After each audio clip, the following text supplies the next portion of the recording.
Hey everyone, welcome to Affection Unbound, Authentic Tales, Surprising Revelations. Let's embark on this path. The snow was piling up outside my window that bitter January morning in Minneapolis, turning the streets into a slippery mess as I sipped my black coffee in our cozy kitchen. My phone vibrated on the counter, a low hum that interrupted the quiet hum of the heater. I picked it up, assuming it was my wife, Jenna, reminding me to grab milk on my way home from the office. Instead, the email subject line hit me like a freight train. "It's over, Derek." My name is Derek Lawson, 42, a civil engineer who'd spent the last decade building bridges, both literal ones across the Mississippi and figurative ones in my marriage. Jenna and I had met at a local engineering conference in St. Paul, her sharp mind for project management drawing me in like a blueprint I couldn't resist. We'd built a life together, a modest house in the suburbs, a 7-year-old son named Ethan, and what I thought was unbreakable trust. But as I read her words, that foundation crumbled. "I'm done pretending," the email read. "I filed for divorce and moved out with Ethan while you were at that site visit. Don't try to find us. I've got a restraining order pending based on your anger issues. The house is in my name now, and I've handled the finances. You'll get the papers soon." My hands shook as I scrolled down. Attached were bank statements showing she'd emptied our joint account, $32,000 we'd saved for Ethan's college fund and a family trip to the Grand Canyon, into an account only she could access. Our checking had $187 left, barely enough for gas. Mortgage was $1,800 due in a week. I stared at the screen, the world tilting. Ethan was supposed to be at school, but she'd pulled him out? I called her number. It went straight to voicemail. Panic clawed at my chest. I grabbed my coat and rushed to Ethan's elementary school, the tires skidding on ice. The principal, Mrs. Klein, met me in the lobby with a sympathetic frown. "Mr. Lawson, Jenna picked him up an hour ago. She said it was a family emergency." Emergency? This was her manufacturing one. Back in the car, I dialed my brother-in-law, Mark, Jenna's older sibling who'd always been the family mediator. He lived in Duluth, a few hours north, and we'd bonded over fishing trips on Lake Superior.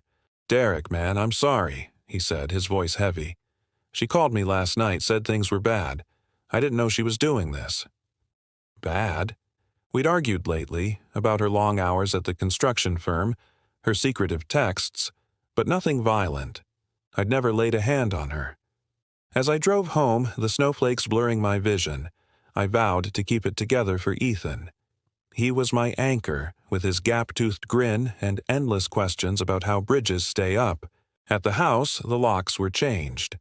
A note on the door from a locksmith confirmed it.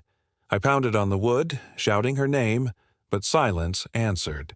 Neighbors peeked through curtains. Defeated, I checked into a cheap motel off I-35, the room smelling of stale smoke. That night, I scoured our shared cloud drive for clues. Buried in a folder labeled Work Docs was a bombshell. Emails between Jenna and her boss, Victor Hale, planning not just an affair but a scheme to siphon company funds. She'd been embezzling small amounts, disguised as vendor payments to fund their getaway. One message read, "Once we're in Miami, we can start fresh. Ethan's young. He'll adjust." Miami. My blood boiled. This wasn't just leaving. It was theft, and dragging my son into it. The next day, after a sleepless night, I met with a divorce lawyer, Tom Reyes, in a cluttered office downtown. His eyes widened as I showed him the emails. "This is fraud, Derek. We can use it to challenge the restraining order and get temporary custody." He advised filing immediately. As I left, my phone rang, Jenna's sister Lisa from Chicago. She'd always been distant, critical of my blue-collar job despite my degree. "Derek, you need to back off," she snapped. "Jenna told me about your outbursts. If you push this, we'll make sure you never see Ethan again." Outbursts? It was a lie, but her tone hinted at deeper involvement. I hung up, resolve hardening. I wasn't losing my son without a fight. Days blurred into a haze of court filings and desperate calls. Tom got the restraining order dismissed after proving it was baseless. No police reports, no witnesses. But Jenna had vanished with Ethan, her phone off, email bouncing. I reported the embezzlement to her firm anonymously, sparking an internal audit. Meanwhile, bills piled up. I maxed out a credit card for the mortgage. Ethan's empty room haunted me. His toy trucks abandoned on the floor. One evening, as the Minnesota twilight turned the sky purple, a tip came from an old colleague. Jenna and Victor were spotted at a hotel in Des Moines, Iowa, en route south. I alerted the authorities, citing parental kidnapping. Hours later, police intercepted them at a rest stop. Ethan was safe, confused but unharmed. Seeing him run into my arms at the station melted the ice around my heart. "Daddy, Mommy said we were going on vacation," he whispered. I held him tight, whispering promises of stability. But the twists kept coming. Back home, with temporary custody granted, I dug deeper into the finances. Jenna had transferred the embezzled funds, over $50,000 total, through Lisa's account in Chicago. Bank records showed Lisa had wired it to a Florida condo in Victor's name. Lisa wasn't just aware, she was complicit, perhaps for a cut. I forwarded everything to Tom, who looped in prosecutors. Jenna's firm pressed charges and an arrest warrant went out. She turned herself in 2 days later, Victor in tow. In interrogation, she cracked, admitting the affair started a year ago during a project in Omaha. Victor had promised her a luxurious life, but it was all built on stolen money. The custody hearing loomed, and I braced for battle. The Minneapolis courthouse was a gray monolith against the snowy sky, its halls echoing with the shuffle of boots and hushed voices.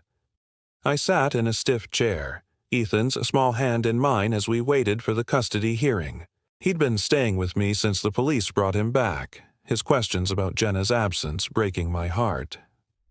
"Daddy, is Mommy coming home soon?" he'd asked last night, clutching his stuffed dinosaur. I'd told him the truth, or as much as a 7-year-old could handle. "Mommy's made some mistakes, buddy, but we're gonna be okay." Tom Reyes, my lawyer, exuded quiet confidence beside me, his briefcase stuffed with evidence, Jenna's emails, bank records, and the police report from Des Moines. Across the room, Jenna sat with her attorney, a wiry man with a nervous tic. Victor was absent, already detained for the embezzlement charges. Lisa, Jenna's sister, was there too, her face tight with defiance, whispering to Jenna. I caught her eye and she looked away, guilt flickering. The judge, a stern woman with silver hair, called the room to order. Tom laid out our case with precision. Jenna's abandonment, the drained accounts, the fraudulent restraining order, and the embezzlement scheme involving Lisa. He presented the emails proving Jenna planned to flee to Miami with Ethan, painting her as an unfit parent.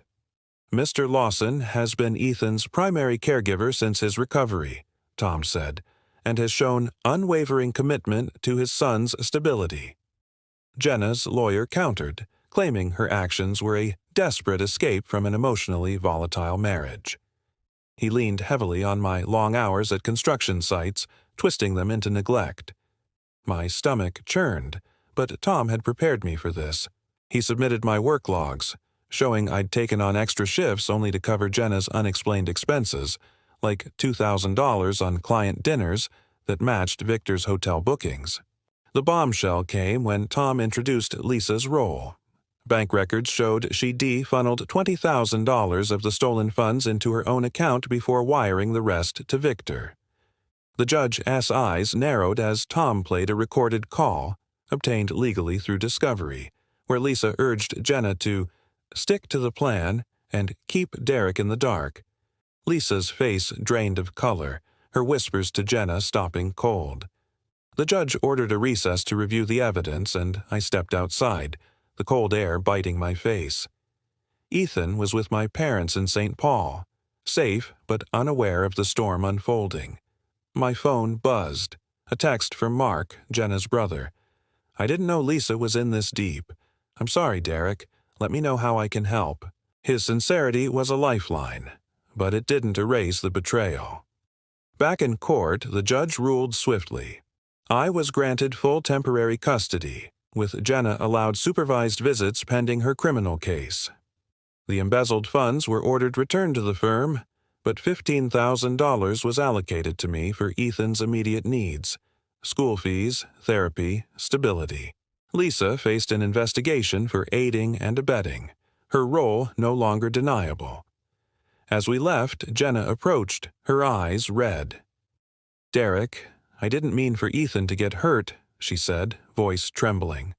I wanted to believe her, but the lies were too thick. "You chose this, Jenna," I said, walking away. Her sob echoed behind me, but I kept moving, Ethan's future pulling me forward. Weeks later, spring crept into Minneapolis, the snow melting into muddy puddles. Ethan and I moved into a smaller house near Lake Harriet, its backyard perfect for his soccer games. I'd taken a new job with a local firm, one with predictable hours, letting me coach his team on weekends. The recovered funds covered our mortgage, and I started rebuilding Ethan's college savings, dollar by dollar. Jenna's trial loomed, but she'd taken a plea deal, likely facing probation over jail time. Victor wasn't so lucky. His charges carried a heavier sentence. Lisa's socialite life in Chicago unraveled as her accounts were frozen, her reputation tarnished. Mark visited us, bringing Ethan a model bridge kit, and we talked over beers about forgiveness, not for Jenna, but for ourselves. One evening, as Ethan and I built a Lego skyscraper, he looked up, his eyes serious. "Daddy, are you mad at Mommy forever?" I paused, choosing my words.